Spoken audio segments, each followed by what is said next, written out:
भक्तामृतं विश्वजनानुमोदनम्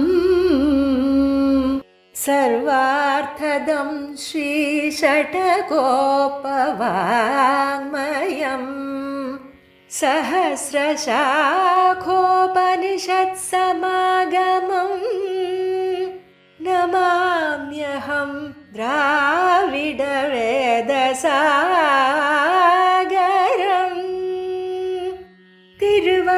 திருவழுதினாடென்னும் தென்குருகூரென்னும்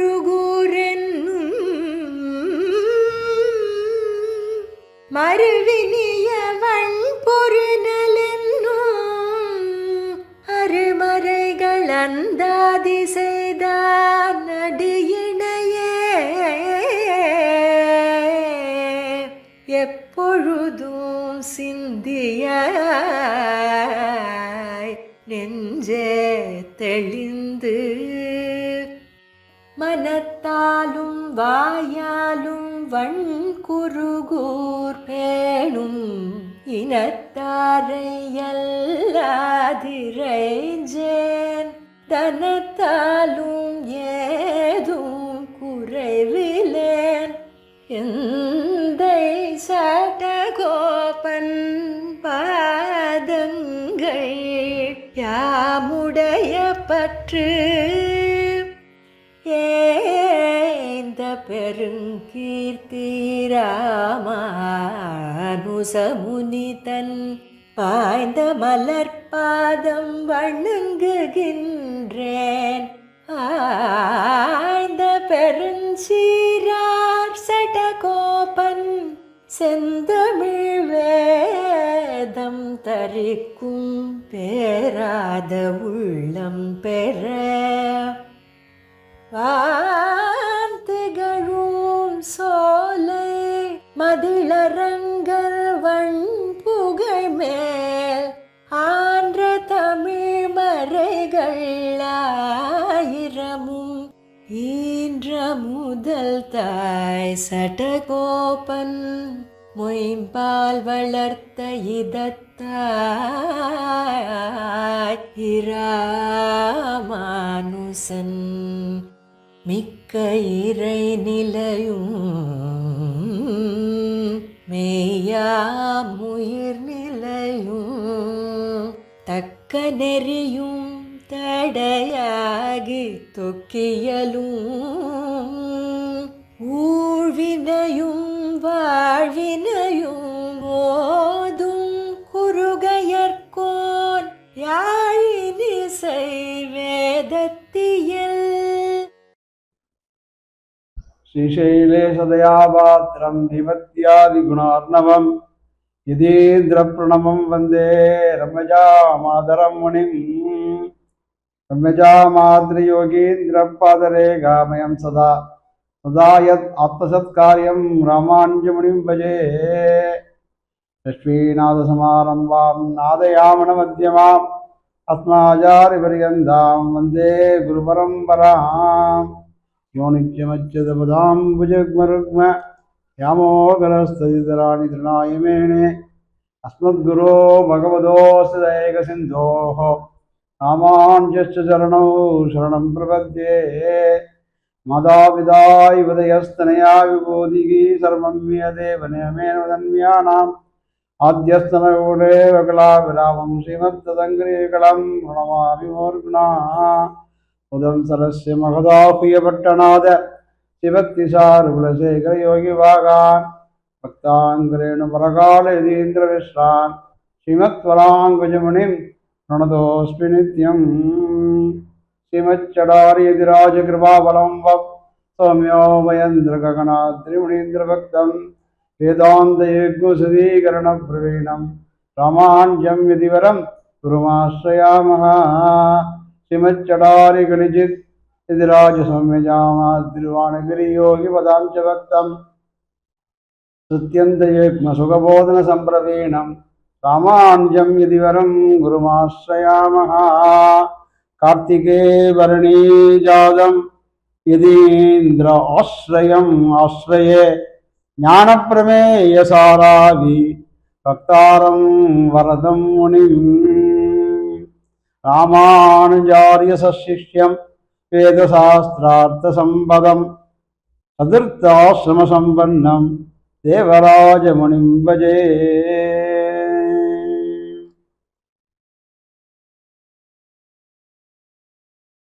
ஸ்ரீமத் வேத மார்க்க பிரதிஷ்டாபனாச்சாரியராய் உபய வேதாந்தாச்சாரியராய் ஸ்ரீ ராமானந்த சித்தாந்த நிர்தாரண சார்பவராய் எழுந்தருளி இருக்கும் ஸ்ரீ ஸ்ரீ ஸ்ரீ யதிகிரி யதிராஜ மடத்தில் வர்த்தமான சுவாமியாக எழுந்திருக்கும் ஜியர் சுவாமிகளுடைய திருவடி தாமரைகளிலும் மற்ற ஏனைய பெரியவர்கள் திருவடி தாமரைகளிலும் அடியேன் சாஷ்டாங்கமாக தண்டம் சமர்ப்பித்து செய்யும் விஞ்ஞாபனம். இந்த திவ்ய பிரபந்த தாரா என்கிற இந்த வழியிலே ஜியர் சுவாமிகள் பல திவ்ய பிரபந்தங்களின் அர்த்தங்களை பற்பல வித்வான்களை கொண்டு அருளி செய்து வருகிறார். அந்த ரீதியிலே அடியேனுக்கு இன்றைய தினம் சுவாமியினுடைய நியமனத்தால் கொடுக்கப்பட்ட விஷயம் ஸ்ரீ அருளாள எம்பெருமானார் அருளி செய்த ஞானசாரம் என்ற பிரபந்தத்திலே 9வது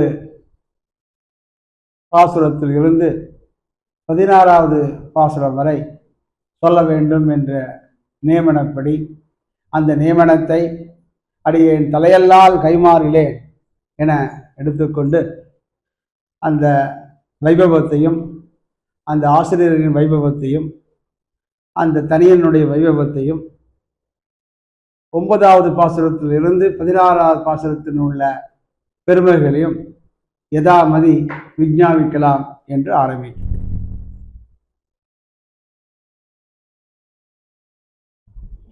அருளாள பெருமாள் எம்பெருமானார்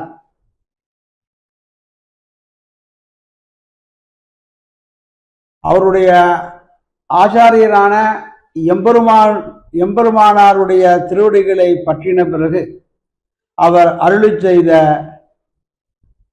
செய்யுள் பிரபந்தம் இந்த ஞானசார பிரமேயசார பிரபந்தங்கள். இந்த பிரபந்தங்களால் அறிவுக்கு தெளிவு பிறந்து அதனால் அந்த தான் பெற்ற அறிவின் தெளிவை எல்லோரும் பெற வேண்டும் என்ற காரணத்தினால் அருளாள எம்பெருமானார் ஜியர் இந்த கிரந்தத்தை அருளி செய்திருக்கிறார்.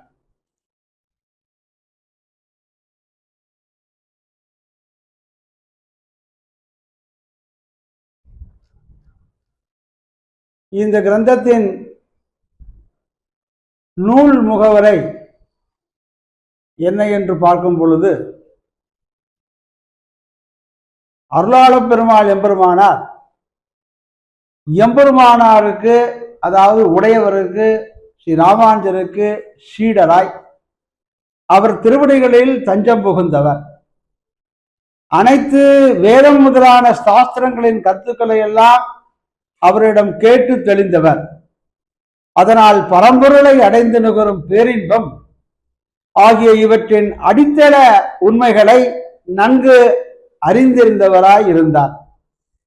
அவர் அருகிலேயே உடனிருந்து அவர் திவ்ய பாதங்களை சேவித்துக் கொண்டு அவர் மனம் மகிழும் பணிவிடைகளை எல்லாம் அருளாள பெருமாள் எம்பெருமானார் உடையவருக்கு ஸ்ரீ ராமானுஜருக்கு செய்து வந்தார்.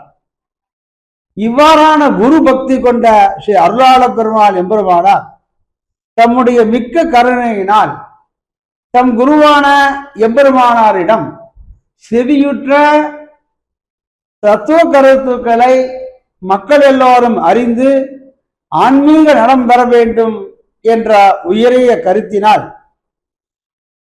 தாம் கேட்டறிந்த பரம்பொருளின் உண்மை பற்றியும், பரம்பொருளை அடைவதற்கு வழியை பற்றியும், பரம்பொருளை அடைந்திருக்கும் பேரின்பம் பற்றியும் அறிய வேண்டிய மெய்யறிவின் திரண்ட கருத்துக்களை ஞானசாரமான இந்த கிரந்தத்திலே எம்பெருமானாரின் நியமனத்தினால் பேதைக்கும் பெண்ணுக்கும் எளிதில் தெரியும் வண்ணம் தெல்லிய தமிழ் மொழியில் வெண்பாக்களாலே ஆக்கப்பட்ட இந்நூல் செய்து வைத்தார். இதுவே இந்த ஞானசாரத்தினுடைய முகவுரை.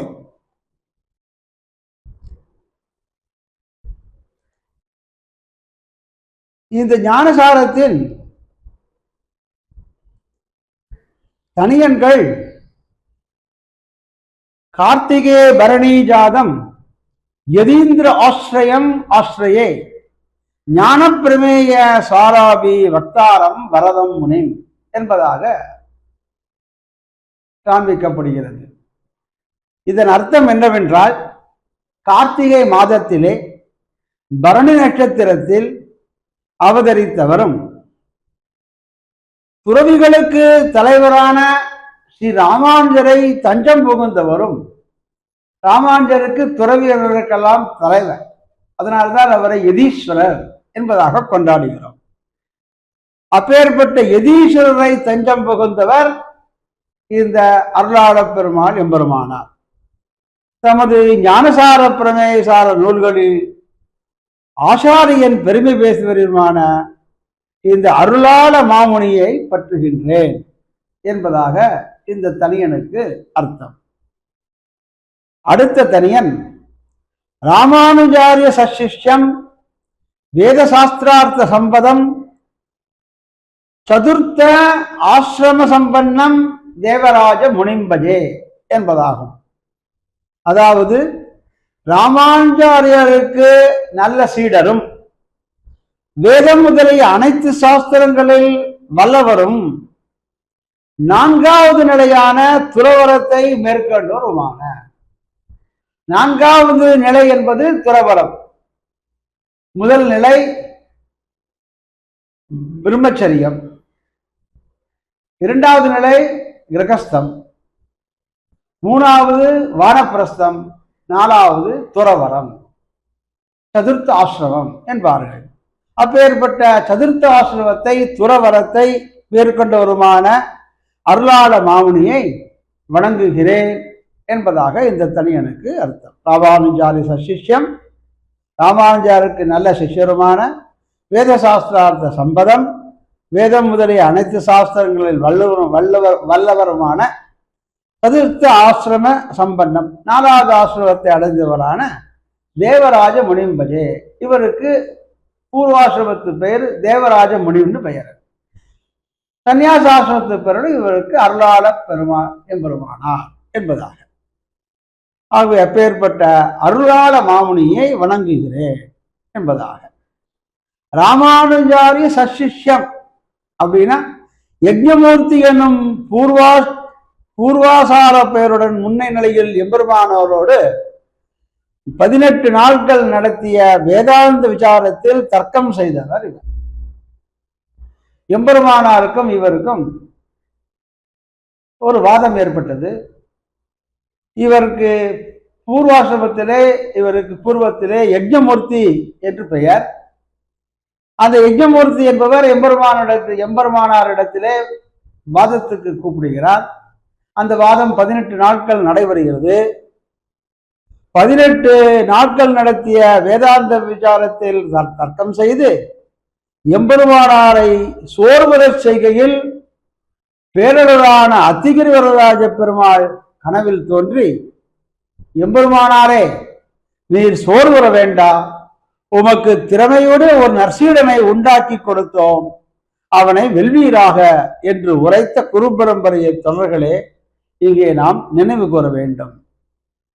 வேதசாஸ்திர சம்பதம் உடையவரோடு 18 நாட்கள் இவர்கள் தர்க்கம் செய்து பண்ணின திறமையாலும் ஞானசார பிரமேயசார நூல்களில் வேதம் முதலிய சாஸ்திரங்கள் இருந்து சாரமான கருத்துக்களை அழகிய வெண்பாக்களால் எடுத்துரைத்தவையாலும் இவரது சாஸ்திர புலமை நன்கு புலப்படும். தேவராஜ முனி, தேவராஜன்னா பேரருளாளர், பேரருள் யாரு? அந்த காஞ்சி எம்பெருமான். அந்த காஞ்சி எம்பெருமானுடைய வரதராஜனுடைய திருவருளால், தேவராஜனுடைய திருவருளால் எம்பெருமானாருக்கு சீடராக பெருமையையும் ஞானபக்தி வைராக்கியங்களிலும் ராமானுஜ முனிக்கு நிகராக விளங்கியவர் இவர். இவருடைய சிறப்பு பற்றியும் இவரை அருளாள முனி என்று திருநாமம் பெற்றமையும் உணரப்படுகிறது. இவருடைய அருளால் எம்பெருமானாருடைய அருளை பெற்றவர் இவர். தாம் பெற்ற அருள் தம் பின்னோர் உள்ளார் பின்னானார் வணங்கும் ஜோதி திருமூலி களத்தானாய் முதலானாயே என்று ஆழ்வார் அருள் செய்தது போல தன்னுடைய பின்னுள்ளவர்களுக்கும் இவருடைய எம்பெருமானுடைய அருள் எப்படி இருந்தது, அதை மற்றவர்களும் அந்த அருளை பெற வேண்டும் என்பதாக இந்த ஞானசாரம் பிரமேயசாரம் என்ற இரு நூல்களை இவர் அருளி செய்து நமக்கு அருள் பாலித்து இருக்கிறார்.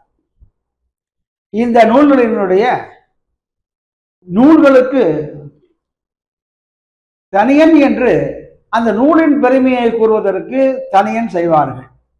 அந்த தனியன் சம்ஸ்கிருதத்திலும் இருக்கும், அதுவா தமிழிலும் இருக்கும். அருளாள பெருமானார் பணியின இந்த ஞானசாரத்திற்கு தனியன் தமிழிலே சொல்லப்பட்டுள்ளது.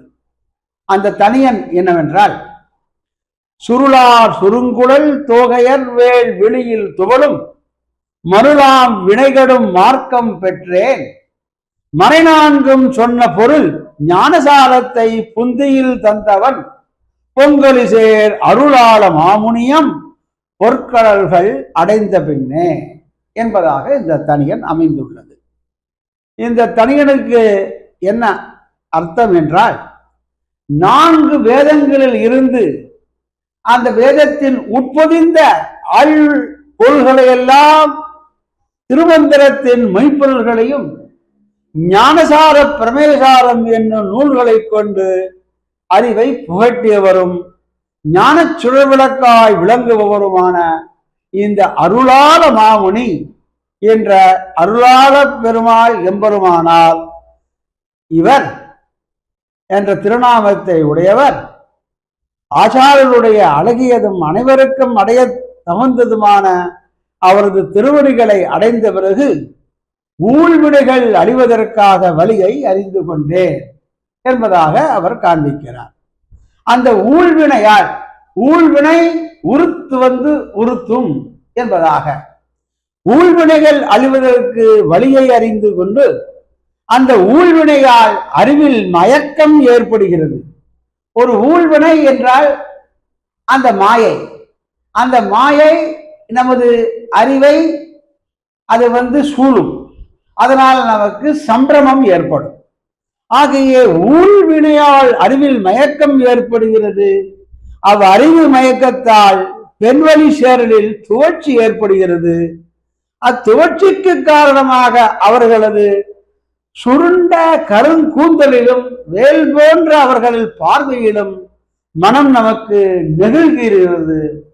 ஆகவே அருளாள மாமுனிகள் திருவடிகளை அடைந்த பிறகு காமம் முதலிய இக்குற்றங்கள் இருந்து நீங்குவதற்கு வழி அறிந்து கொண்டே என்பதாக இந்த சுருளால் கருங்குழல் தோகையர்வேல் விழிகளில் துவளும் மருளாம் வினைகடும் மார்க்கம் பெற்றேன், மறைநான்கும் சொன்ன பொருள் ஞானசாரத்தை புந்தியில் தந்தவன் எங்கள் அருளாள மாமுனி, அவன் பொங்கலிசே அருளாள மாமுனியும் பொற்கடல்கள் அடைந்த பின்னே.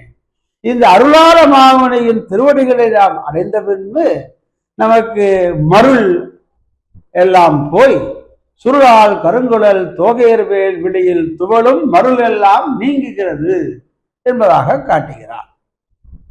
இந்த அருளாள பெருமாள் எம்பெருமானார் நம்முடைய ஆச்சாரியரான ராமானுஜரின் திருவடியை பற்றின பிறகு அவர் அருளி செய்த ஞானசார பிரமேசார பிரபந்தங்களால் அறிவுக்கு தெளிவு பிறந்து அதனால் பெண்களின் அழகிய கூந்தலிலும் வேல் போன்ற விழியில் மனம் நெகிழும் தீய வினைகளெல்லாம் அளிக்கும் வழிகளை அறியப்பத்தே என்பதாக காட்டுகிறார். பெண்ணாசையை சொன்ன இதில் மற்றும் உண்டான ஒருவருக்கு இயல்பாக உண்டான கோபம், தாபம், உலோபம், மோகம், மதம், மாச்சரியம், பொறாமை முதலிய குற்றங்களும் அடங்கும். காமம், வெகுளி, மயக்கம் இம்மூன்றும் நாமம் கெடக்கெடும் நோய் என்று திருக்குறளிலே திருவள்ளுவர் சொல்லியபடி மனித பண்பாட்டை அளிக்கும் குற்றங்கள் ஆச்சாரிய கடாட்சத்தால் தீரும் என்பது பாடலில் அருங்கிய கருத்து. இதனால் இவ்வாசிரியருடைய பெருமை கூறப்பட்டது. இந்த பதிகத்தினாலே, இந்த பாசுரத்தினாலே அருளாள பெருமாள் எம்பெருமானாருடைய வைராக்கியம் எப்படி, அவருடைய திருவடிகளை பற்றின நமக்கு என்ன ஏற்படும் என்பதை இப்பாசுரத்திலே தெளிவாக காட்டுகிறார். அடுத்தால் போல 9வது பாசுரம், ஞானசாரத்தில் 9வது பாசுரம். இந்த பாசுரம் என்னவென்றால், ஆசிலருளால் அனைத்து உலகம் காத்தளிக்கும் வாசமலரால் மணவாளன் தேசுபொலி விண்ணாட்டின் சால விரும்புமே வேறொன்றை எண்ணாதார் நெஞ்ச திருப்பு என்பதாகும். அதாவது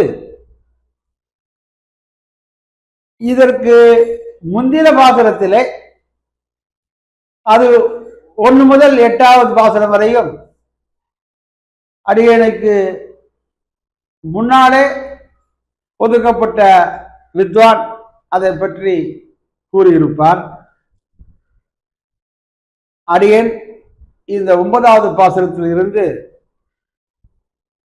கூறுகிறேன். அந்த 9வது பாசுரம் ஆசில் அருளால் என்பதாக பாசுரம். பகவானிடம் வேறு பயன் எதையும் விரும்பாமல் அடிவு செய்தலையே விரும்பியிருக்கும் அடியாரிடத்தில் அவனுக்குண்டான ஈடுபாட்டை கீழ்பாட்டிலே கூறினார். 8வது பாசுரத்திலே கூறினார்.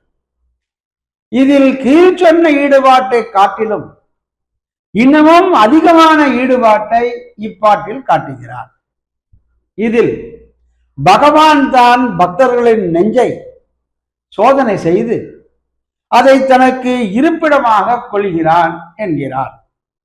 அவ்வாறு நெஞ்சில் சோதனை செய்தாவது இந்த நெஞ்சு நம்மை மட்டுமே நினைக்கிறதா, அல்லது நம்மிடம் ஏதாவது வேறு பயனை விரும்பி நம்மை நினைக்கிறதா, அல்லது எந்த பயனையும் நினைக்காமல் நம்மையே நினைக்கிறதா என்று ஆராய்ந்து பார்த்து வேறு பயன் எதையும் விரும்பாமல் அவனையே நினைப்பதுவாக பயனாக எந்த நெஞ்சம் இருக்கிறதோ அந்த நெஞ்சமே அவன் மகிழ்ச்சிக்கு இருப்பதற்கு இடமாகும் என்ற கருத்தை இந்த 9வது பாசுரத்திலே, ஞானசார பாசுரத்திலே அருளாள மாமுனியான அருளாள பெருமாள் எம்பெருமானார் குறிப்பிடுகிறார். இந்த பாசுரம் ஆசில் அருளால் அனைத்து உலகம் காத்தளிக்கும் வாசமலரால் மணவாளன் தேசுபொலி விண்ணாட்டில் சால விரும்புமே வேறொன்றை எண்ணாதார் நெஞ்ச திருப்பு என்பதாக காட்டுகிறார். இந்த பாசுரத்திற்கு என்ன பதவுரை என்றால்,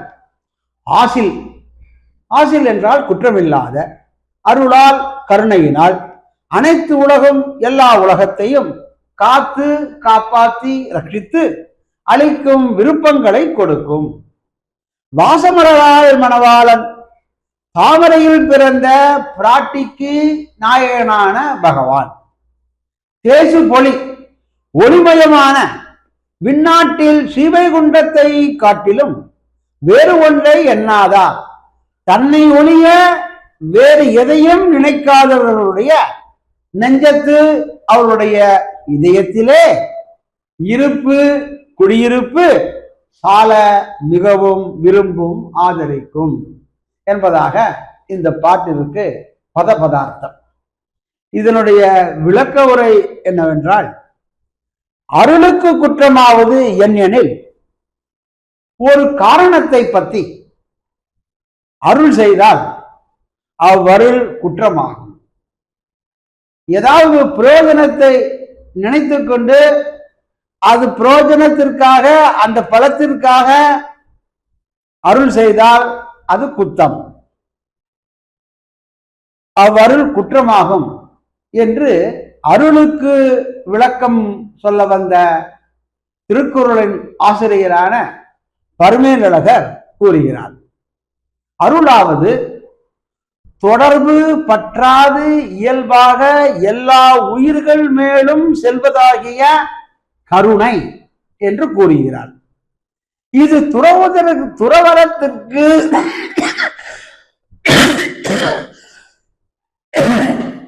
அடிப்படை பண்பாக கூறப்பட்டது. ஒரு துறவரம் வேண்டும் என்றால் அதற்கு அடிப்படை பண்பு இது. அந்த அடிப்படை பண்பு அருள். அந்த அருளுக்கு ஒரு காரணத்தை பற்றி இல்லாமல் அது நிர்ஹேதுமாக இருக்க வேண்டும் என்பதாக அருளின் இலக்கணத்தை கூறுகிறார்கள். அருளை பற்றி இவ்வாறு அறியும் போது இது தொடர்புடைய அன்பை பற்றியும் அறிய வேண்டியது ஒன்றாகும். சரி, அருளை பற்றி கூறும்போது அன்பும் முக்கியம். அந்த அன்பை பற்றி கூறும்போது அதாவது மனைவி மக்கள் முதலிய தொடர்புடையாரிடத்திலும் செலுத்தும் அன்பு. அந்த அன்பு என்னவென்றால் அது காதலாக மாறிவிடும். ஆகவே அதற்கு அருள் வேறுபட்டது. காதலால் செய்யும் அன்புக்கும் கருணையால் வரும் அன்புவிற்கும் நிறைய வித்தியாசம் உண்டு. ஆகவே அதற்கு அந்த அருள் வேறுபட்டது. தொடர்பு முதலிய எவ்வித காரணமும் இல்லாமல் அனைத்து உயிர்களுக்கும் கருணை காட்டுவது பகவானுக்கும் பகவத் பக்தர்களுக்குமே உள்ள ஒரு பண்பு என்பதாக காட்டுகிறார்கள்.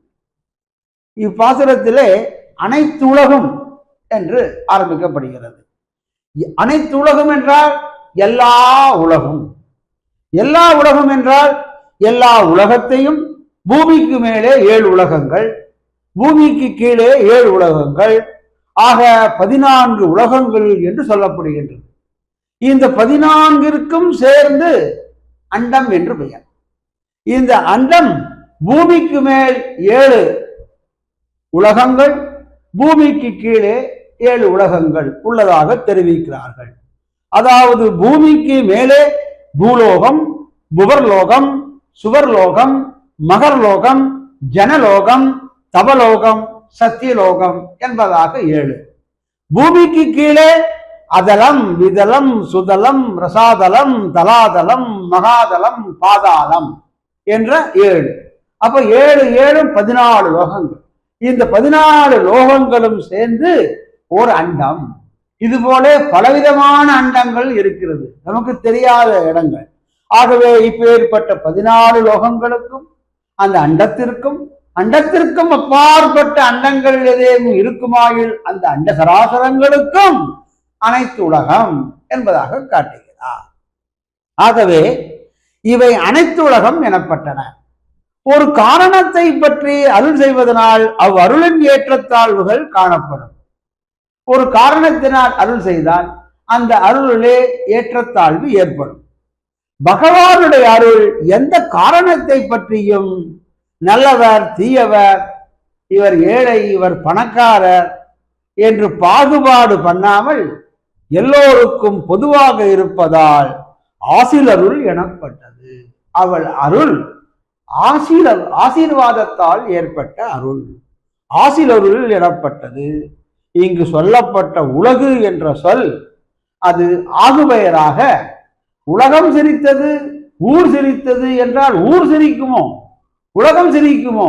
உலகம் சிரிக்காது. உலகத்தில் உள்ள மக்கள் சிரித்தார்கள், ஊரில் உள்ள மக்கள் சிரித்தார்கள் என்றதற்கு ஆகுபெயர் என்பதாக இலக்கணத்திலே கூறுவார்கள். அதுபோல இங்கு சொல்லப்பட்டது உலகு என்ற சொல் அங்குள்ள மக்களை குறிக்கும். அனைத்துலகம் காத்தளிக்கும் பக்தர்களுக்கு வேண்டாதவற்றை போக்கியும் வேண்டின விருப்பத்தை கொடுப்பதும் காத்தல் எனப்படும் இவ்விரண்டுமே இறைவனுடைய காக்கும் செயலாகும்.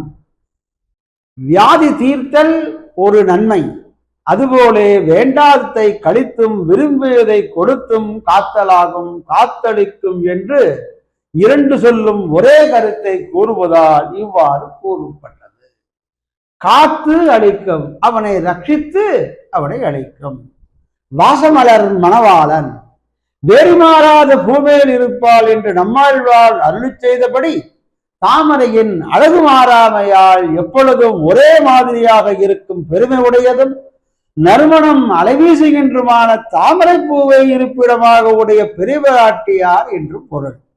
அவளுக்கு கணவனாக இருப்பவன் என்று வாசமலர் மணவாளன். காந்தஸ்தே புருஷோத்தமஹா என்று ஆள வந்தாரும் சதுஸ்லோகிகளே காண்பித்தார் போலே இவரும் இங்கே வாசமலரால் மணவாளன் என்று எம்பெருமான் சிறப்பிக்கப்பட்டான். பெரிய பிராட்டியாருக்கு மணவாளன் காத்தளிக்கும் என்று கூறுவதால் இறைவன் உலகங்களை காப்பதற்கு பிராட்டியோடு கூடியிருந்து காக்கின்றான் என்றும் காக்கும் தொழிலில் பிராட்டிக்கும் முக்கிய பங்கு உண்டு என்று சொல்லும் வேதாந்த கருத்து இங்கு உணர்த்தப்படுகிறது. மேலும் காத்தலுக்கு அடிப்படையான கருண குணத்தை பிராட்டி பகவானிடத்தில் தூண்டுகிறாள் என்று, அவ்வாறு இறைவன் உலக மக்களிடம் கருணை காட்டி காப்பதைக் கண்டு அவள் மகிழ்தலும் பிராட்டியுடைய காரியமாகும் என்று அறிய வேணும். இவ்வாறு பிராட்டியோடு கூடி நின்று ஆன்மாக்களை காப்பதில் பகவான் பண்ணின முயற்சி பயன் தரும் போது, அதாவது இறைவனுடைய முயற்சிக்கு இலக்காகும் ஆன்மா சீர்திருந்தி பண்டை வினைகளை பற்றோடு அறுத்து இறைவனை தவிர வேறு பயன்களை விரும்பாதவர்களாய் தூயராகின்றார்கள். அத்தகைய தூய இதயத்தில் இறைவன் பண்ணும் அரவணைப்பின் சிறப்பு மேல் தொடரால் கூறப்படுகிறது. தேசுபொழில் விண்ணாட்டில் என்பதாக. தேசுபொழி விண்ணாடு பரமபதம் வைகுண்டம் என்று அழைக்கப்படுகிறது. அந்தமில் வேறின்பத்து அழிவில் வீடு என்பதாகும். இது பெரிய பிராட்டியாரோடும் நித்தியசூரிகளோடும் பகவான் பேரின்பமாக எழுந்திருக்கும் இடம்.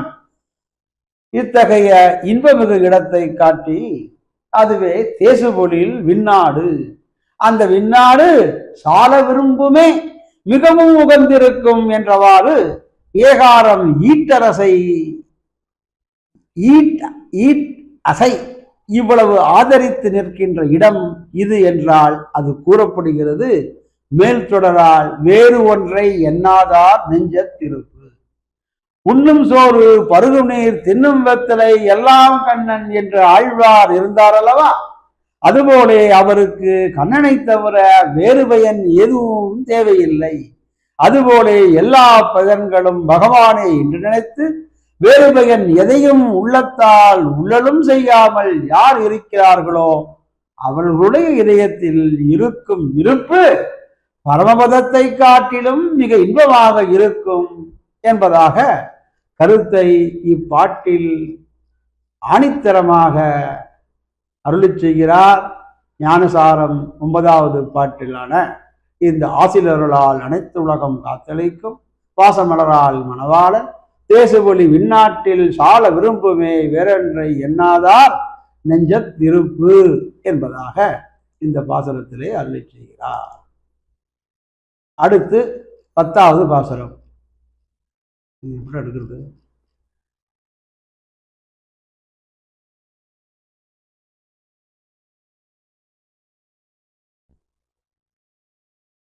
அடுத்து 10வது பாசனத்திலே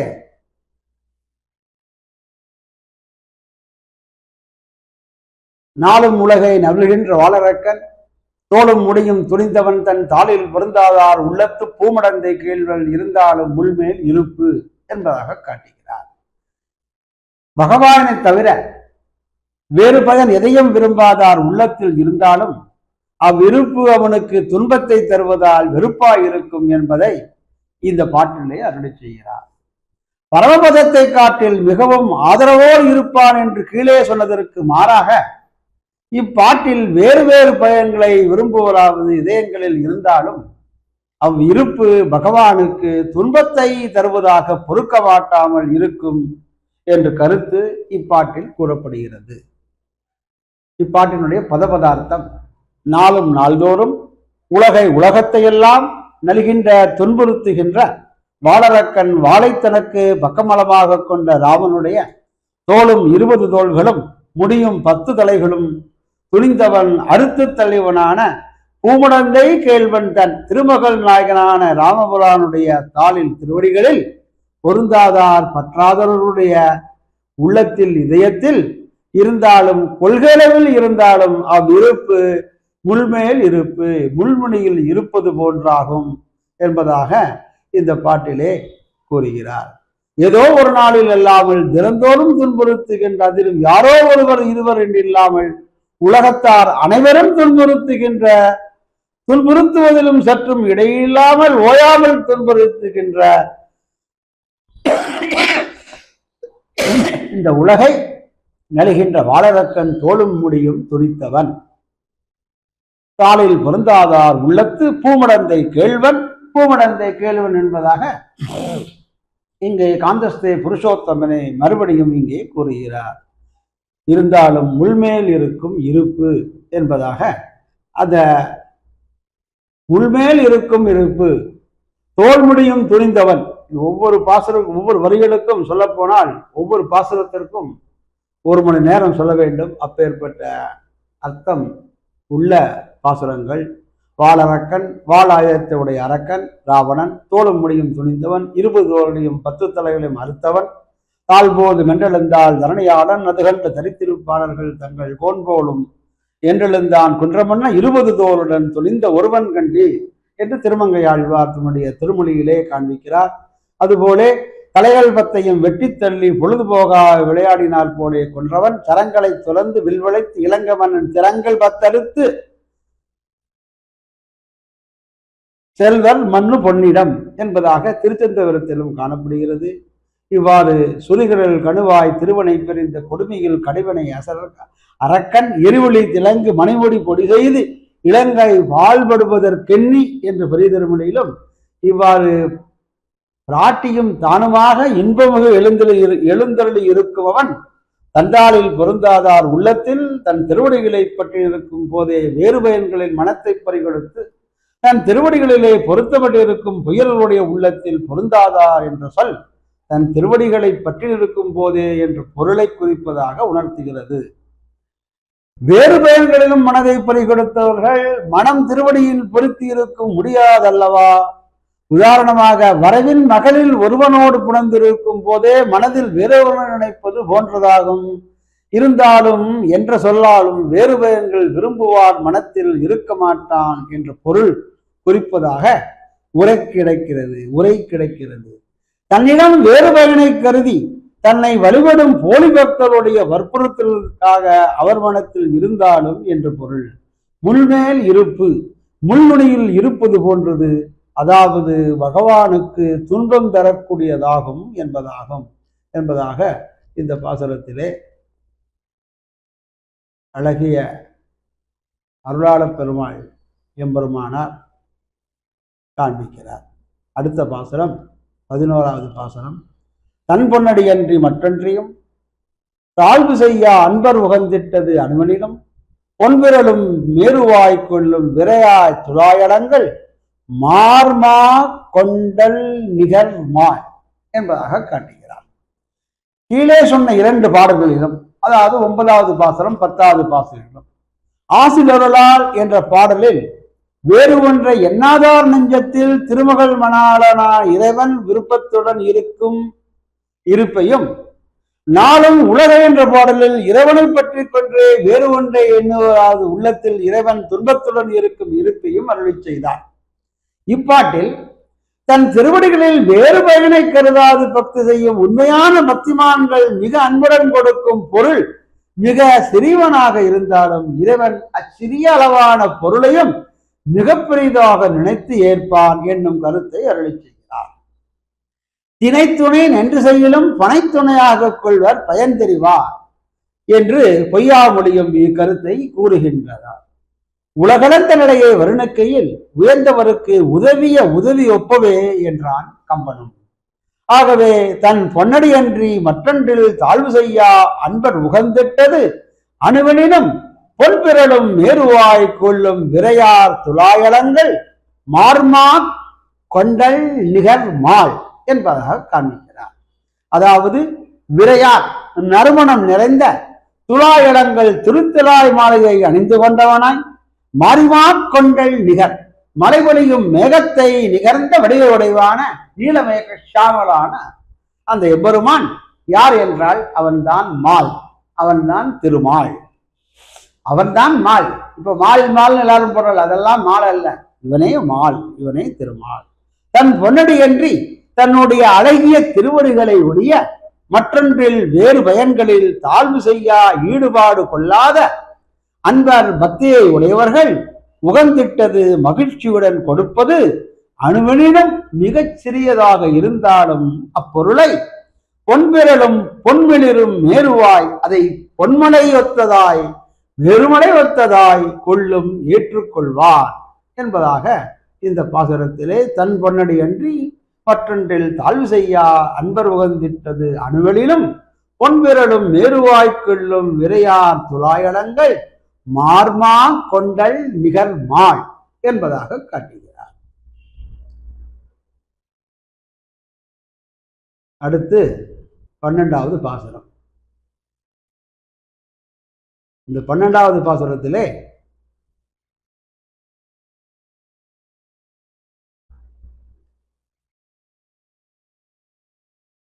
என்ன காண்பிக்கிறார் என்றால்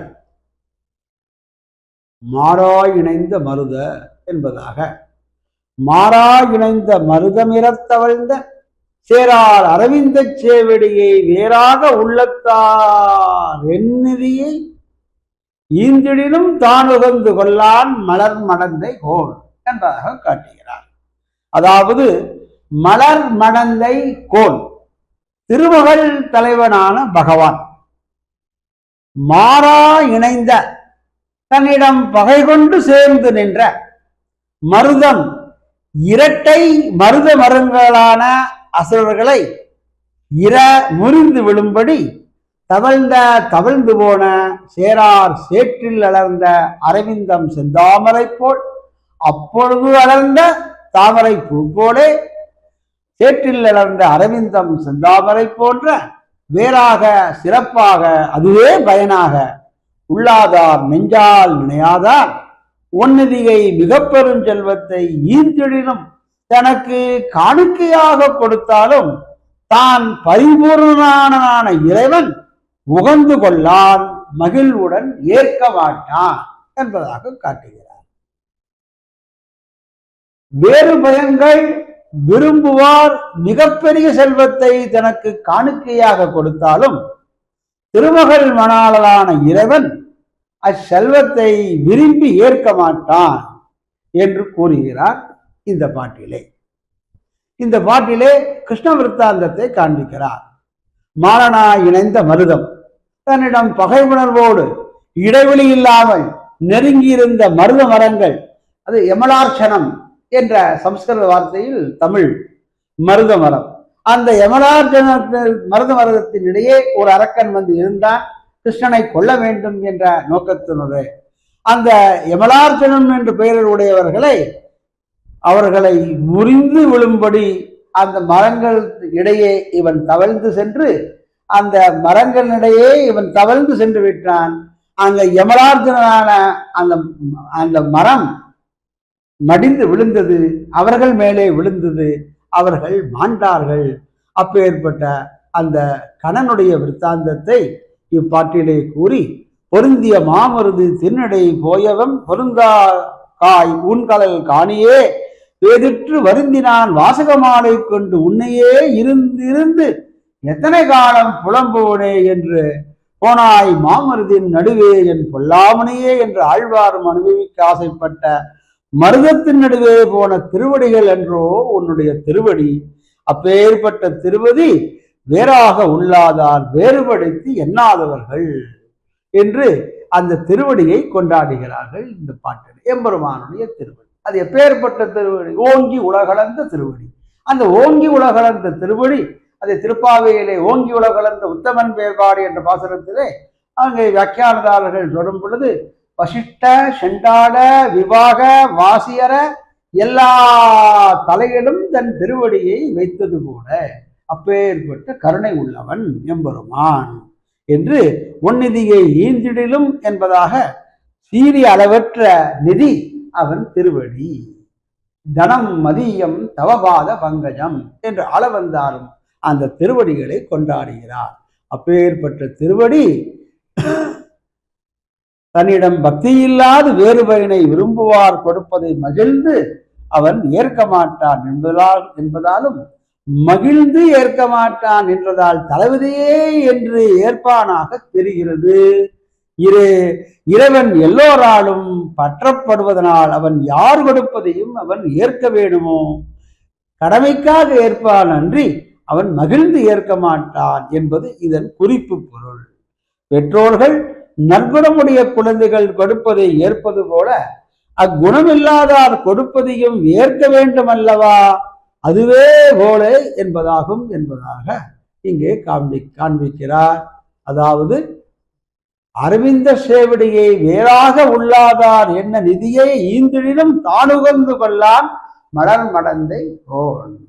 இவன் யாரை ஏற்றுக்கொள்வான் என்றால் இவனிடம் யார் மிக பற்றாக இதர விஷயங்களை அற்றது பற்றனில் கற்றது வீடு என்பதாக அப்பேற்பட்ட பற்றை உடையவர்களுடைய இடத்திலே இவன் பற்றுடையவனாக இருப்பான் என்பதாக சேவடி என்று திருவடியின் சிவப்பை சொன்ன இடத்தில் மற்றும் உண்டான அந்த திருவடியில் உள்ள அலர்த்தி குளிர்ச்சி அழகு நறுமணம் இவை எல்லாவற்றையும் ஏற்புலி கோடல் என்று உறுதியால் சேர்த்து கொள்ள வேண்டும் என்று சொல்லி இத்த கதையை சொல்ல வந்த பராசர முனிவர் கண்ணன் மருத மரங்கள் நடுவே தவழ்ந்து போன போது அவை முறிந்து விழுகின்ற ஓசையை கேட்டு திரும்பி பார்த்து அவ் அழகிய பார்வையார்களே சிவந்து வளர்ந்த திருக்கங்களின் அழகையை கட்டுரைத்தார்.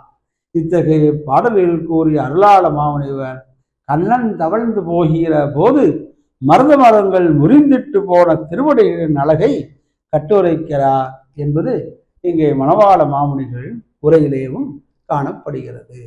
அப்பேற்பட்ட திருவடி அந்த எம்பெருமானுடைய திருவடி என்பதாக மாறா இணைந்த மருதம் என்பதாக இப்பாசனத்திலே காட்டுகிறார். அடுத்த பாசனத்திலே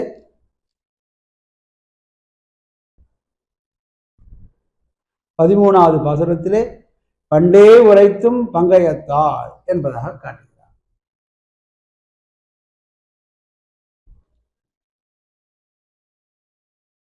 பண்டே உரைத்தும் பங்கயத்தால் நாயருக்கு தொண்டோம் என தெளிந்து தூமணத்தாருக்கு உண்டோ பலகற்றும் தம்முடை பார்த்தபிமானிக்கும் உலகத்தவரோடு உறவு என்பதாக காட்டுகிறார். பண்டே தொன்று தொட்டே உயிரினைத்தும் அனைத்து உயிர்களுக்கும் பங்கயத்தால் நாயருக்கு லட்சுமிநாதனுக்கு தொண்டாம் அடிமையாகும் என தெளிந்த என்ற உண்மையை அறிந்த தூமணத்தாருக்கு தூய மனம் படைத்தவருக்கு பலவும் கற்று சாஸ்திரங்கள் பலவற்றையும் கற்று தம் உடம்பை தமது உடலில் காணப்படும் சாதி முதலியவற்றை பார்த்து அபிமானிக்கும் செருக்கி திரியும் உலகத்தோரோடு உலகியல் மக்களோடு உறவு உண்டோ தொடர்பு உண்டாகுமோ என்கிறார். அதாவது பகவானிடத்தில் வேறு பயன் எதையும் விரும்பாமல் தொண்டு செய்யும் தன்மை உண்டானாலும் ஆன்ம விவேகம் இல்லாமல் உடலில் பற்றுதல் உடைய உலகியல் மக்களோடு உண்ணல் உடுத்தல் திரிதல் இவற்றையே லட்சியமாக கொண்டவர்களோடு தொடர்புடையவராய் இருந்தால் இறைப்பணியை இலக்காக கொண்ட அடியார்களுக்கு பழுதாகும் என்றோ என்ற வினா எழும்போது அதற்கு விடையளிக்கப்படுகிறது இப்பாட்டில். அதாவது ஆன்மாவின் உண்மை நிலையான இறைப்பணியை கண்டறிந்தவர்களுக்கு உலகில் மக்களோடு உறவு ஏற்படாது என்பதாகும். எப்பொழுதும் பரமாத்ம சாட்சா்காரம் ஒருவனுக்கு வேண்டும் என்று அவனும் எம்பெருமானுடைய பரமாத்ம சாட்சாத்தை அனுபவிக்கும் பொழுது இந்த உலகியலான உண்ணல் உடுத்தல் திரிதல் போன்ற இவையெல்லாம் அவர்களுக்கு துச்சம் என்பதாக காட்டுகிறார். பண்டே உயிர் தொண்டாம் என்று கொண்டு கூட்டி பொருள் சொல்லப்படுகிறது. அதாவது உயிரிலெல்லாம் இயல்பாக இறைவனுக்கு அடிமையாயிருத்தல் அனாதியாகும் என்பதை இந்த பாட்டிலே உணர்த்தப்படுகிறது. தொண்டாம் என தெளிந்து தூமணத்தாருக்கு மேற்சொன்ன பங்கையத்தால் நாயருக்கு ஆன்மா அடிமை என்று சாஸ்திரங்களால் தெளிவடைந்த தூய மனத்தான தொண்டர்களுக்கு திருமந்திரம் சகல வேதங்களுடையும் திரட்சியாகும். இக்கருத்து திருமந்திரத்தை உணர்ந்தவர்களுக்கு நன்கு தெரியும். திருமந்திரத்தின் பொருள் உணர்ந்தவர்கள் தான் தூமணத்தார். யார் தூமணத்தார் என்றால் திருமந்திராத்திரத்தின் அந்த முமுட்சு பணியிலே பிரயோகாச்சாரர்கள் செய்த திருமந்திராத்திரத்திலே திருமந்திரத்தினுடைய மேன்மையை அறிந்தவர்கள் தான் தூமணத்தார்கள், தூய மனத்தை உடையவர்கள், திருமந்திரத்தின் பொருளை உணர்ந்தவர்கள் தூமணத்தா என்பதாக காமிக்கிறார். உண்டோ அப்படின்னா அது கேள்வி, உண்டோ அப்படின்னா கிடையாது. இவ்வினைச்சொல்லுக்கு மேல் வரும் உறவு என்று சொல்லோடு கொண்டு கூட்ட வேண்டும். உறவு உண்டோ என்பதால் உறவு கிடையாது என்பது பொருளாகும். பல கற்றும் தம் உடம்பை பார்த்து அபிமானிக்கும். பல கற்றல், அதாவது வேதம், மனுசாஸ்திரம் முதலிய ஸ்மிருதிகள், தர்க்கம், வியாகரணம் முதலிய சாஸ்திரங்கள் பலவற்றையும் கற்றலாம். தம் உடம்பை பார்த்து அபிமானிக்கும் என்று தொடரில் தம் உடம்பு என்றது அந்தணன் முதலிய வர்ணங்களுக்கு பிரம்மச்சரியம் முதலிய நிலைகளுக்கெல்லாம் இருப்பிடமாயிருக்கும் தங்கள் உடம்பை பார்த்து நாம் இன்ன சாதி என்றோ, நாம் இன்ன வர்ணம் என்றோ, நாம் இன்ன நிலை என்றோ, பிரம்மச்சரியம் முதலிய நிலைகள் இருப்பவர் என்றோ என்று இவற்றை குறியிட்டு தங்களை மிக உயர்வாக எண்ணி இருக்கும் என்று பொருள். உலகத்தவரோடு உறவு, இப்படி தங்களை சாதி முதலியவற்றால் உயர்வாக எண்ணியிருக்கும் உலகவத்தரோடு தூமணத்தாருக்கு தொடர்பு உண்டாகுமோ என்று வினை கூட்டி கொள்ளுகிறது பொருள் பிடிக்க வேண்டும். அதாவது ஓம் என்ற பிரணவத்தின் அகாரத்தின் பொருளாக நாராயணனுக்கே ஆன்மாக்கள் அனைவரும் அடிமையாவார் என்று சொல்லப்படுவது இப்பாட்டின் உள்கருத்து என்பதாக காட்டுகிறார். இதற்கு உதாரணமாக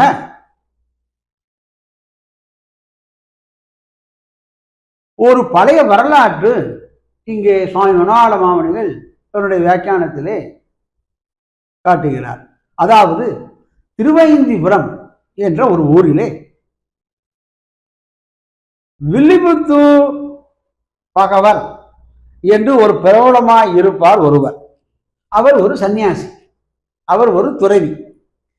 பிராமணர்கள் எல்லாரும் நீராடி கடன் செய்யும் துறையை விட்டிட்டு தான் வேறு ஒரு படித்துறையிலே தம்முடைய கடன்களை செய்து வருகையில் ஒரு நாள் பிராமணர்கள் அவரை நோக்கி, எங்கள் துறையிலே உமக்கு நீராட்டம் பண்ணக்கூடாதோ என்று கேட்க அதற்கு அவர் இவ்வாறு பதில் கூறினார்.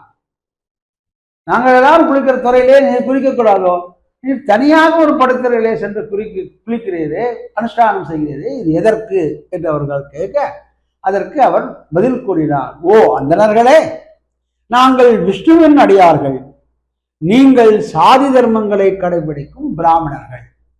விஷ்ணுதாசர்களாக எங்களுக்கும் உங்களுக்கும் தொடர்பு கிடையாது. நீங்கள் சரீரத்திற்கு அடிமைப்பட்டவர்கள், நாங்கள் பகவானுக்கு அடிமைப்பட்டவர்கள். நம் இருவருக்கும் உறவு ஏற்படுவதற்கு வழி இல்லை என்று உறவர வார்த்தை சொல்லி போனார் அன்றோ என்று இவ்வரலாறு இப்பாடல் உரையில் மாமுனிகளால் கூறப்பட்டுள்ளது. இதனால் ஞானிகளுக்கு உலகத்தோரோடு தொடர்பு உண்டாகாது என்பதை இந்த பாசுரத்திலே அருளாள பெருமாள் பெருமானாரும் சுவாமி மணவாள மாமுனிகளும் மிக வெக்தமாக காண்பிக்கிறார். அடுத்த பாசுரம் 14வது பாசுரம். இந்த பாசுரத்திலே பூதங்கள் ஐந்தும் என்பதாக ஆரம்பிக்கப்படுகிறது.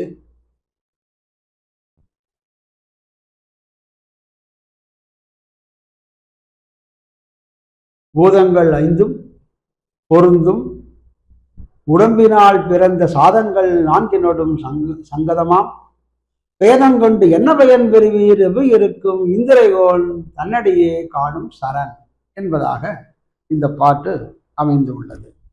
அதாவது பூதங்கள் ஐந்தும் பொருந்தும். பூதங்கள் பஞ்சபூதங்கள். பஞ்சபூதங்கள் எதெல்லாம் அப்படின்னா நிலம், நீர், தீ, காற்று, வானம். நிலம் பிருத்திவி, நீர் ஜலம், தீ அக்னி, காற்று வாயு, வானம் ஆகாசம் என்னும் ஐந்து பொருள்களுடைய கூட்டுறவால் உண்டான உடம்பு பஞ்சபௌதிகமான இந்த உடம்பு.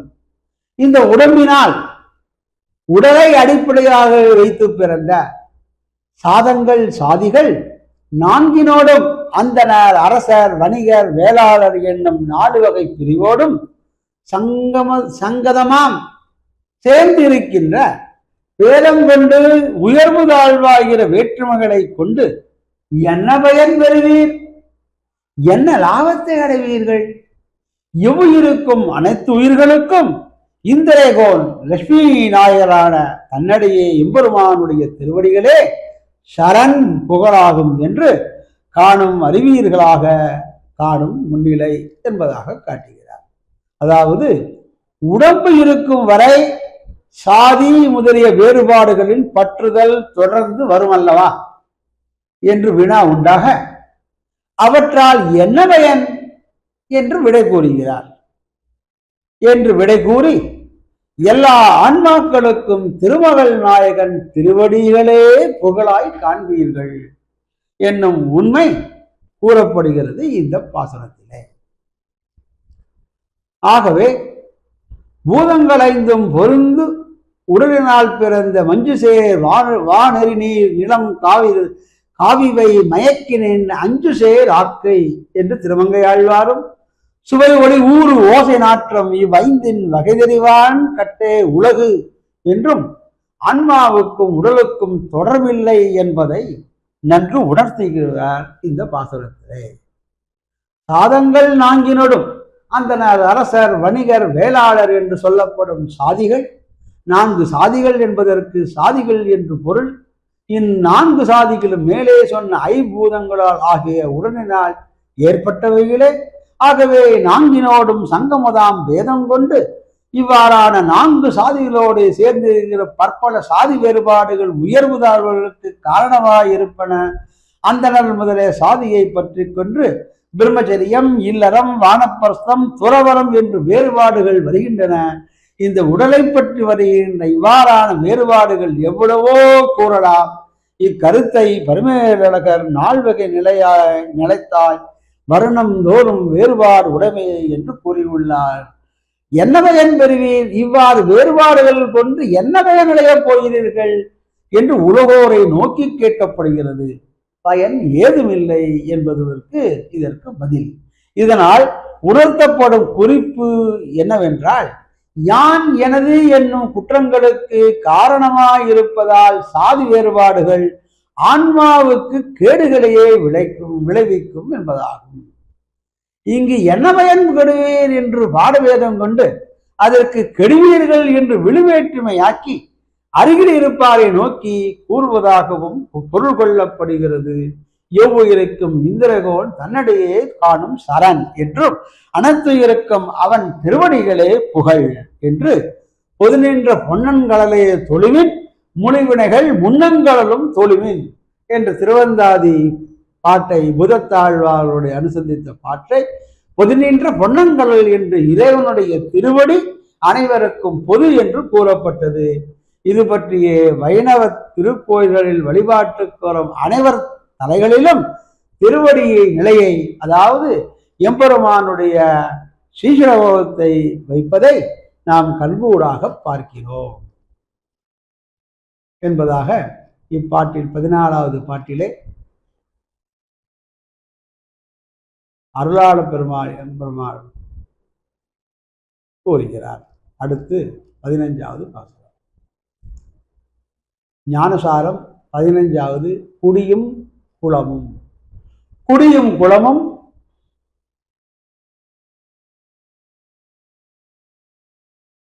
எல்லாம் கோகனகை கேள்வன் அடியாருக்கு அவனடியே ஆகும். படியின் மேல் நீர்களும் ஆறுகளின் பேரும் நிறவும் எல்லாம் ஆறுகளையை சேர்ந்திட மாய்த்தற்று என்பதாக காண்பிக்கிறார். அதாவது இந்த பாட்டிற்கு என்ன பதவரை என்றால், குடியும் பிறந்த ஊரும்,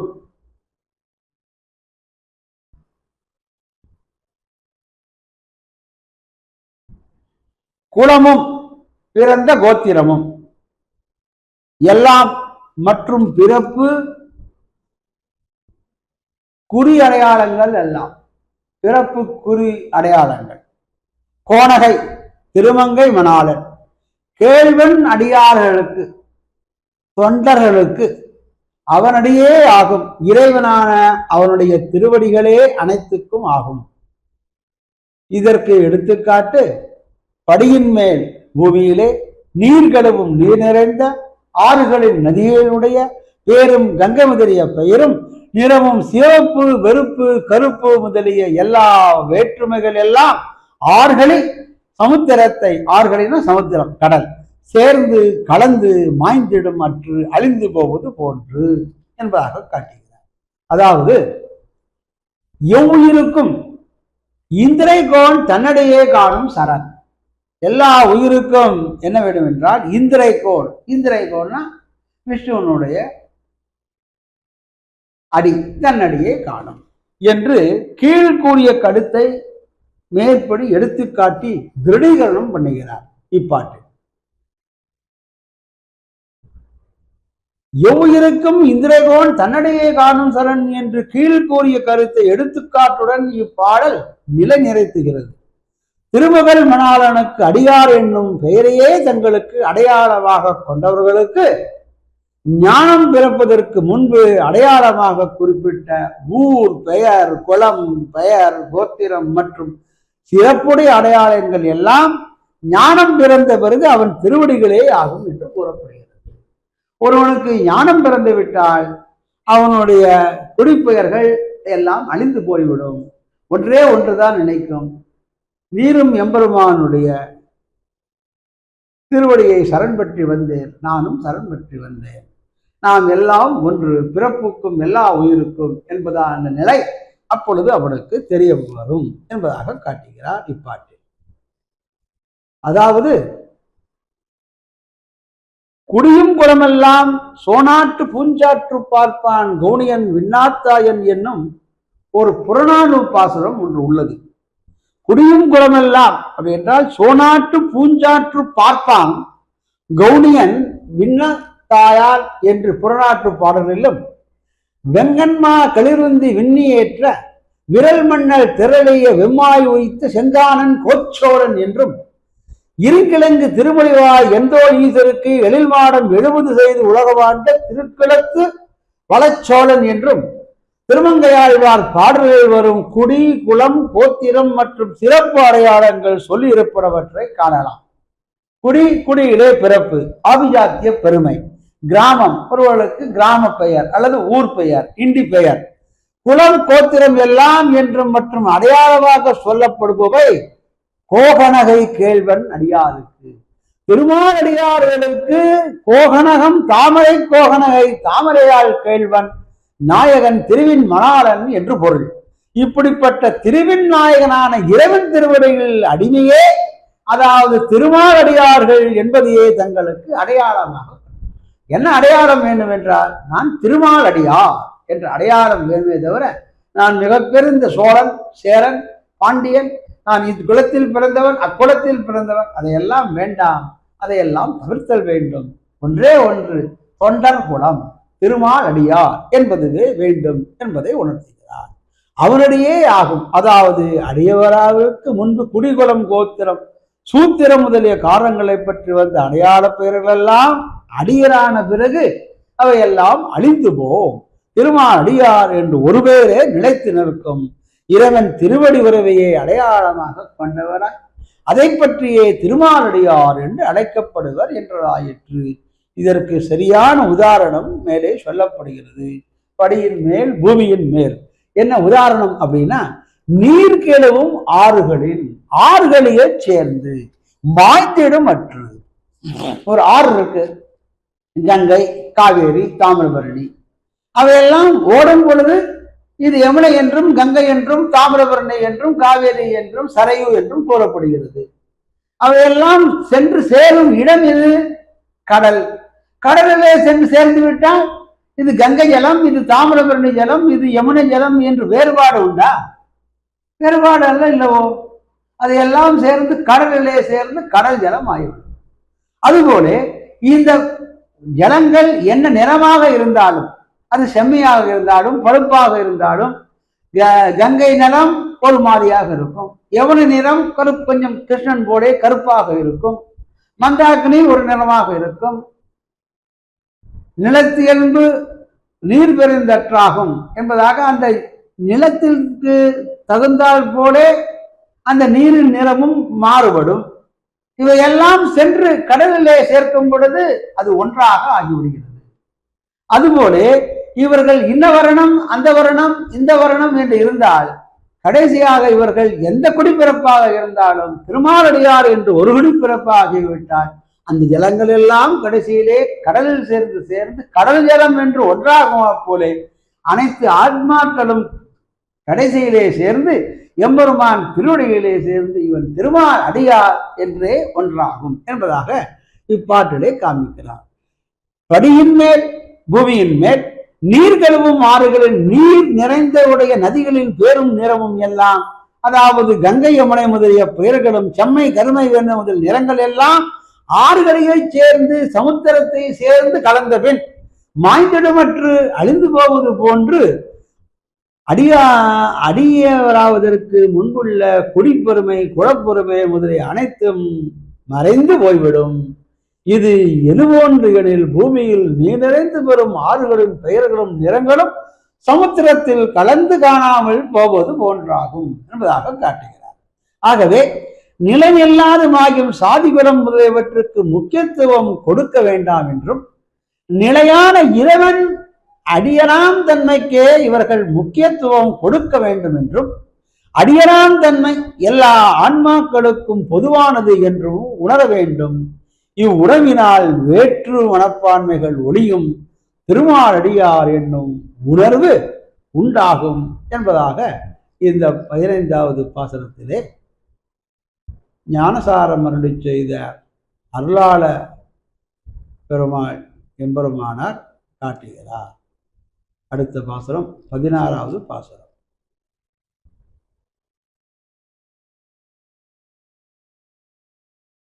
தேவர் மனுஷர் என்பதாக. தேவர் மனுஷர் திரியக்கு தாவரமாம் யாவையும் அல்லன் இளங்கும் உயர் பூவின் மிசை ஆரணங்கின் கேள்வன் அமடன் அறிவே வடிவாம் நாரணன் தாழ்கே அடிமை நான் உயிராகிற நான்.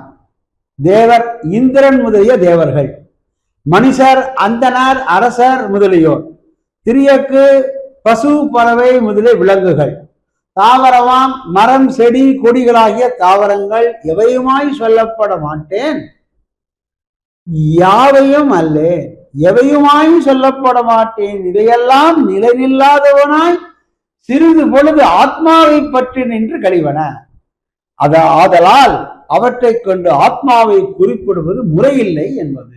நான் அடியேனான நான் பூவின் மிசை தாமரை மலரில் வீத்திருக்கும் ஆரணங்கின் தெய்வ பெண்ணான திருமகளின் கேள்வன் மணாளனும் அமணன் குற்றங்கள் இல்லாதவனும் அறிவே வடிவாம் அறிவுமயமாய் இன்பமயமாய் விளங்குவனுமான நாரணன் நாராயணனுடைய தாழ்க்கே திருவடிகளுக்கே இலகும் அறிவும் இன்பவுமாய் விளங்கும்.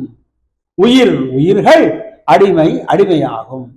உயிர்கள் எல்லாம் நாராயணனுடைய அடிமைகள் ஆகும். அடிமையே உயிர்களின் இயற்கையா, சேஷத்துவமே முக்கியம் என்பதை இந்த பாசுரத்திலே காண்பிக்கிறார். ஆன்மாவின் உண்மை நிலைமை உள்ளது உள்ளபடி அறிந்தவர்கள் எப்பொழுதும் தங்களின் நிலைத்து நிற்கும் நிலையை தம்முடைய ஒழுக்க நெறியை கூறும் முகத்தால் விளக்குகிறார் இந்த பாசுரத்திலே ஆசிரியர். தேவர் மனுஷர் திரிய தாவரமுமா, தேவர்கள் மனிதர்கள் விலங்குகள் செடி கொடி தாவரங்களாகிய யாவையும் அல்லன், எந்த பெயரும் உடையவன் அல்லன், ஆன்மாவாகிற நான். ஓர் ஆன்மா தான் செய்த பற்பல நல்வினை தீவினை வேறுபாட்டால் தேவ சரீரம், மனித சரீரம், விலங்கு சரீரம், தாவர சரீரம் முதலிய பல உடல்களிலும் பிறக்கிறது. இவற்றை திருக்குறள் உரை முதலியவற்றில் காணலாம். ஊர்வ 11 9 மானிடம் நீர்பறவை நாள்காள் ஓர் பப்பத்து சீரிய பந்தமாம் தேவர் 14 அயன்படைத்த அந்தமில் சீர் தாவரம் 4 மக்கள் விலங்கு பறவை ஊர்வன நீரும் திருவன பருப்பதமே என விளையெழு பிறப்பாகும் என்ப என்று வினைப்பயனால் ஆன்மாக்கள் எடுக்கும் பிறப்புகளை பற்றி இவ்வாறு கூறப்பட்டவற்றை இங்கு ஒப்பு நோக்குகை சால சிறந்தது. இவ்வாறு ஆன்மா பற்பல உடல்களை எடுத்தால் அந்தந்த உடலில் இருக்கும் போது நான் தேவன், நான் மனிதன், நான் விலங்கு, நான் தாவரம் என்று அதற்கு ஏற்ப நான் என்ற அகந்தையை அது ஏற்படுத்துகிறது, எண்ணுகிறது. இந்நிலை ஆன்மாவின் உண்மை நிலையை, அதாவது இறைவனுக்கு மனுஷன் விலங்கு தாவரம் முதலிய யாவையும் அல்லன் நான் என்று தன்னை உணர்வான். மேலும் நான் இறைவன் அடியேன் என்று தன்னை நினைப்பான். இலகும் உயிர் நான் என்று கொண்டு கூட்டுக, அதாவது உயிராகிய நான் என்று அறிக. இதில் இலகும் என்று அடைமொழியால் உயிருக்குரிய இலக்கணங்கள் சாஸ்திரங்களில் கூறியபடி உணர வேண்டும். அதாவது ஞானத்தையும் ஆனந்தத்தையும் அடையாளமாக உடையவனும் ஒளிமயமானவனுமான உயிராகிய நான். உயிராகிய நான் எப்பேற்பட்டவன்? ஞானானந்த சுரூபா.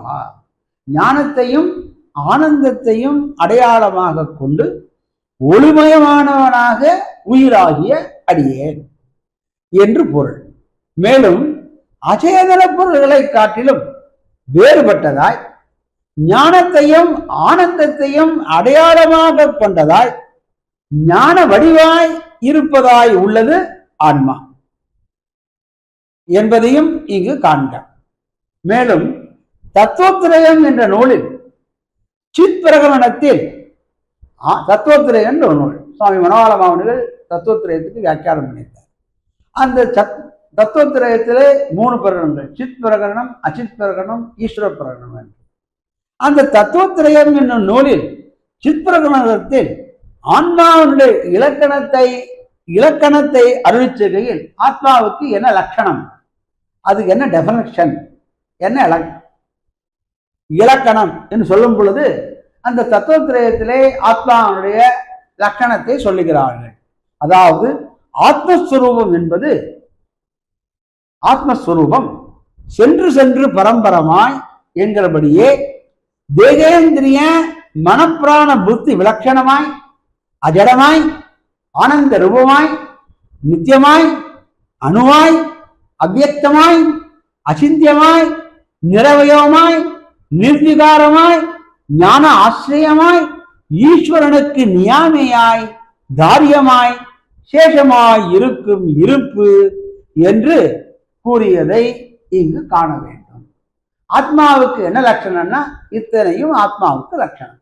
ஆத்மாவுக்கு ஞானானந்த ஸ்வரூபம் மட்டும் லட்சணம் இல்லை, ஆத்மாவுக்கு இத்தனை லட்சணத்தை தத்துவத்திரயத்திலே சுவாமி காட்டுகிறார். ஆத்மாவுக்கு இத்தனை லட்சணம். ஆத்மான எப்படி இருக்கணும்?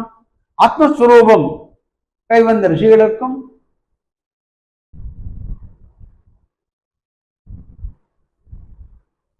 ஞானிகளுக்கும் அத்தனை வாசி வரும். பர்வத வருமான ஓட்டை வாசி பெறும் என்பதாக திருப்பாவை வியாக்கியானத்திலே பெரியவாச்சான் பிள்ளை உணரை காண்பிக்கிறார். இப்படி ஆத்மாவுக்கு என்ன லட்சணம் என்றால், அது ஆத்மாவானது சென்று சென்று பரம்பரமாய் தேகேந்திர மனப்பிராண புத்தி விலட்சணமாய் அஜடமாய் ஆனந்தரூபமாய் நித்தியமாய் அணுவாய் அவ்யக்தமாய் அச்சிந்தியமாய் நிரவயவமாய் நிர்விகாரமாய் ஞான ஆசிரியமாய் ஈஸ்வரனுக்கு நியாமியமாய். ஞான ஆசிரியமாகவும் இருக்கணும், ஈஸ்வரன் சொல்லதை கேட்கிறதாகவும் இருக்கணும், தாரியமாகவும் இருக்கணும், அவனுக்கு சேஷமாகி இருக்கணும். ஆகவே இவை எல்லாவற்றிலும் மிக மிக முக்கியம். சேஷத்துவம் ஆத்மாவிற்கு லட்சணம். பூவின் மிசை ஆரணங்கின் கேள்வன் என்று ஒவ்வொரு பாத்திரத்திலே பிராட்டியை அருளாள பெருமானாயினார் ஒரு விலட்சணமான பதத்தை விட்டு கூறுகிறார். காந்தஸ்தே புருஷோத்தமாக என்ற அர்த்தத்தை பல பாட்டுகளிலே பல பதங்களை இட்டு காட்டுகிறார். இந்த பாசுரத்திலே பூவின் மிசை ஆரணங்கின் கேள்வன் என்பதாக காட்டுகிறார்.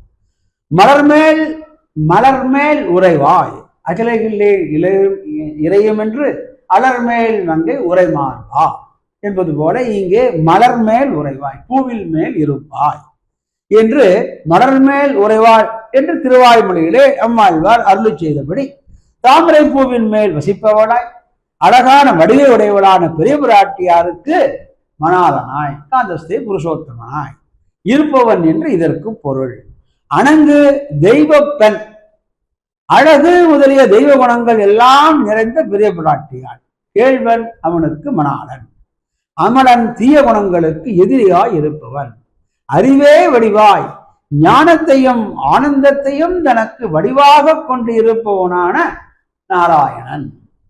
தாழ்க்கே அடிமை, அவனுடைய திருவடிகளுக்கு ஆத்மா அடிமையானவன். ஆத்மா யாருக்கு அடிமை? அந்த எம்பெருமானுக்கு அடிமை. அந்த எம்பெருமான் யாரு? சிவப்பதி. அந்த சிவப்பதி யாரு? சிவன் நாராயணன். அவன் திருவடிகளுக்கு ஆத்மா அடிமையானவன். அவன் தாழ்க்கே அடிமை. நாராயணன் என்றது தன்னை ஒளிந்த அனைத்து பொருள்களுக்கும் தனக்கு சரீரமாய் தான் சரீரி என்ற உயிர், அதாவது எல்லாவற்றுக்கும் தான் உயிராய் இருப்பவன் என்று பொருள். அறிவுமயமாய் சுகமயமாய் விளங்குகிறது ஆன்மாவாகிற நான். தேவன் அல்லன், மனிதன் அல்லன், விலங்கல்லன், செடி கொடி தாவரன் அல்லன், கூறிய யாவையும் அல்லன். தாமரை மலரில் தோன்றிய அழகிய தெய்வமான இலக்குமி தேவிக்கு மணாளனான குற்றங்களுக்கு எல்லாம் எதிரியாயிருப்பவனாய் ஞானத்தையே உருவாக கொண்டவனாய் அனைத்து பொருள்களுக்கும் உயிரானவனுமான நாராயணன் திருவடிகளுக்கு அடிமைப்பட்டனாவே என்று இந்த பாடலின் கருத்தாகும். அதாவது தேவர் மனுஷர் திரிய தாவரமா யாவையும் அல்லன் இலகும் உயிர் பூவின் மிசை ஆரணங்கின் கேள்வன் அமலன் அறிவே வடிவாம் நாரணன் தாழ்க்கே அடிமைனான் என்பதாக அந்த பூவின் மிசையிலே இருக்கக்கூடிய ஆரணங்கின் கேள்வனான அமலனான அந்த அறிவே வடிவான அந்த சிவன் நாராயணன் தாள்களுக்கே அடிமை நான் என்பதாக கூறி இந்த 16வது பாசுரத்தை தேவர் மனுஷர் திரிய தாவரமா யாவையும் அல்லன் இலகுமயிர் பூவின் மிசை ஆரணங்கின் கேள்வன் அமலன் அறிவே வடிவாம் நாரணன் தாழ்க்கு அடிமை நான் என்பதாக யாருக்கு அடிமை? அந்த சிவன் நாராயணனுக்கே அடிமை, அவனுக்கே அடிமை. திருவே தஞ்சம், திருவரங்கனை தஞ்சம், தஞ்சமடைந்த ராமாஞ்சனை தஞ்சம் என்று அந்த ராமாஞ்சனே தஞ்சமாக அடைந்த அருளாள பெருமாள் எம்பெருமானார் அருளி செய்த இந்த ஞானசாரமாகிய இந்த தேனான இன்பமான இந்த பாட்டை ஒரு 8 பாசுரங்களை அடியேனுக்கு சொல்ல வேண்டும் என்று நியமித்த ஸ்ரீ எதுகிரி எதிராஜ ஜிஎஸ் சுவாமி வர்த்தமான ஜிஎஸ் சுவாமியான சம்பத்குமார ஜிஎஸ் சுவாமியின் திருவடி தாமரைகளை அடியேன் அனந்த கோடி பிரமாணங்களை ஜடனிட்டு சமர்ப்பித்து அடியேனுக்கும் ஓர் வாய்ப்பளித்த வாய்ப்பளித்து இந்த அருளாளப் பெருமாள் எம்பெருமானாரான இவர்களுடைய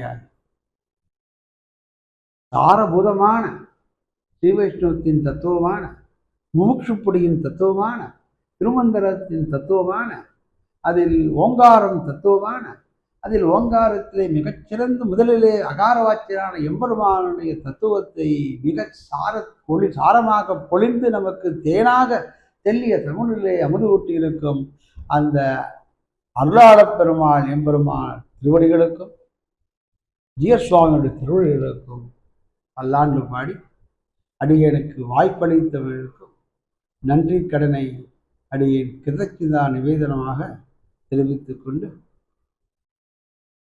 ஸ்ரீவல்லி மங்கையா நித்யம் ஸ்ரீயா ஆலிங்கித வக்ஷசா ஸ்ரீ தேவநாயகஸ்ய அங்கிரிகி சிரோபூஷணம் அஸ்துமே என்பதாக கூறி அடியேன் கரந்தாழ்த்தி சிறந்தோற்றி வணங்கி விடைபெறுகிறேன். தன்யோஸ்மி. பற்பமென திகழ் பைங்கழலும் தன் பல்லவமே விரலும் பற்பமென திகழ் பைங்கழலும் தன் பல்லவமே விரலும் பாவனமாகிய பைந்துவராடை பதிந்த மருங்கழகும் பாவனமாகிய பைந்துவராடை பதிந்த மருங்கழகும் முப்புரி நூலோடு முன்கையில் ஏந்திய முக்கோல் தன்னழகும் எப்பொழுதும் யதிராசன் வடிவழகு என் இதயத்துள்ளதால் இல்லை எனக்கெதிர் இல்லை எனக்கெதிர் இல்லை எனக்கெதிரே இல்லை எனக்கெதிர் இல்லை எனக்கெதிர் இல்லை எனக்கெதிரே இல்லை எனக்கெதிரே இல்லை எனக்கெதிரே இல்லை எனக்கெதிரே